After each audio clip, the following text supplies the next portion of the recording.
Hello. So today we're going to be doing my final full review, not a first impression. I've been using this for a while on the Tati Beauty Blendiful. So I'm only going to really talk about the big one because the little one, I really haven't used at all. I felt no use for it really.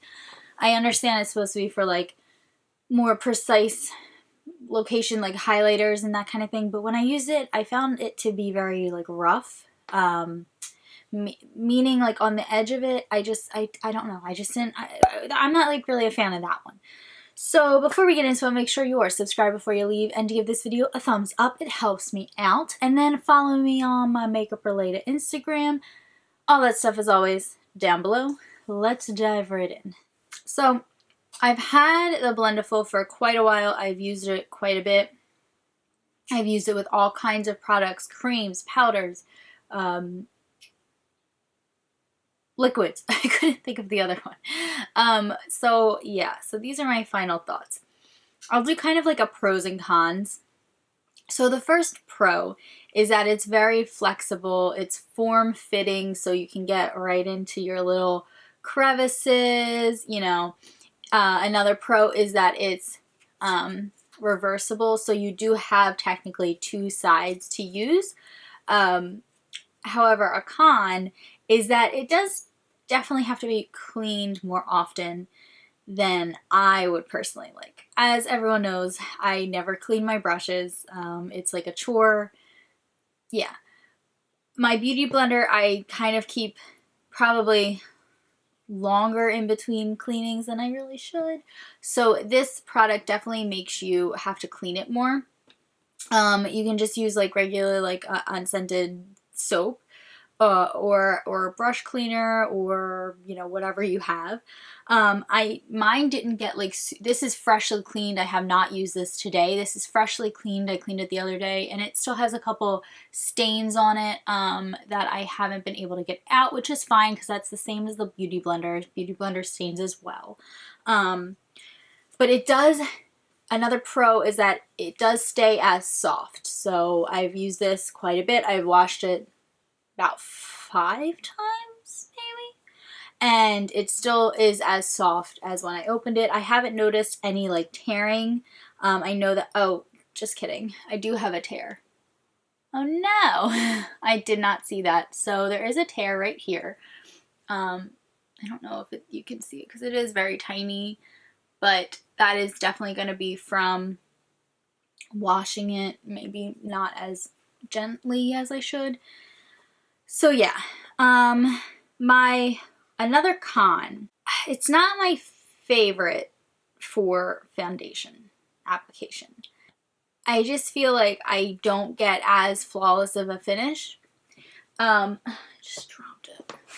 I feel like I don't get as flawless of a finish for certain foundations. So specifically, my Healthy Foundation by Physicians Formula, I feel like this it's not full coverage in any sense of the word, but when I've used my Blendiful with this product, I feel like it's been completely sheared out, like more so than any other product would.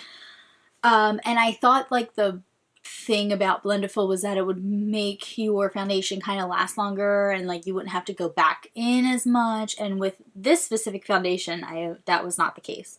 There are a couple foundations that this has worked really well with. The Hourglass Vanish liquid foundation, this worked really well with. Powders, I think that this is great for. I love getting powders and putting it under my eyes and my nose, that kind of thing. I will say with like liquid foundations with this, I feel like it does pack into my pores better than a beauty blender would. And I think I said that in my initial review, like in my initial first impressions, was that my pores on my nose looked a lot better with the Blendiful than it did with a beauty blender, and that is still the case. I still definitely do that. I think it's just because you can just pack it on, you know? What other things? So for blush, like cream blush, it's also not really my favorite. I've used this with my Physicians Formula Natural Defense Multi-Color Stick, and this color stick, it does take a little bit of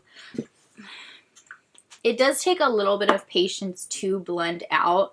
I've found that it does dry down really fast, and then when you go to blend it out, it just like kind of stays in place and you have to really, really work at it. And I thought that the BLENDIFUL would be like perfect for that because, you know, you're right in there, you can put pressure on it, that kind of thing. But it did not work well with this kind of product, at least in my experience.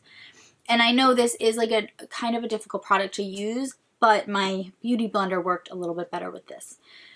One pro, I will say, I love the fact that you don't have to get up and wet this. I know that there's a lot of times where I sit down and do my makeup, I have my beauty blender, and I'm like, I have to go wet it. And I have to get up, go to the sink, go wet it. But with this, it's just as is. You don't have to wet it. So that is a great thing. I feel like that kind of, you know, might get looked over for ease of use. But yeah, I don't know. Like I'm even rubbing this blush right now and it's not going anywhere except it's being picked up. Like it doesn't look like it's being blended out any better. But okay. My overall consensus is that I like it. I don't think it's changing my application of makeup drastically. I don't think it's useless. I definitely think there's a purpose for this. I like it for my powders specifically. So, you know, I will continue to use this. I read somewhere that it's only good for about 90 uses. And I don't know if that's in between cleanings, like 90 washes, or if every time you use it, like it you know, dwindles its lifespan. But I am concerned about the rip. I did not see that until just now. But I do like the size of it. However, I never use it like this. I've always just like done it like this or whatever I need to do. I can see this being a great tool to have in your purse with a compact. And you just kind of pick up your product, touch up where you need to, roll it around, you know, that kind of thing. Definitely see this being a helpful tool in that sense if you're just doing some spot touch-up. However, then you have to have it kind of in your bag if you don't have like a pouch or a makeup bag to put this in, and then there's product on it. So keep that in mind, but that would be the same for any kind of brush or anything anyway. Okay, so that kind of concludes this video. I hope that was helpful.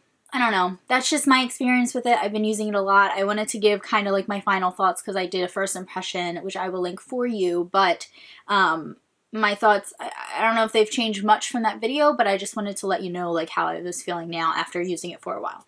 So yeah, thanks so much for watching and I will see you in my next video. Bye.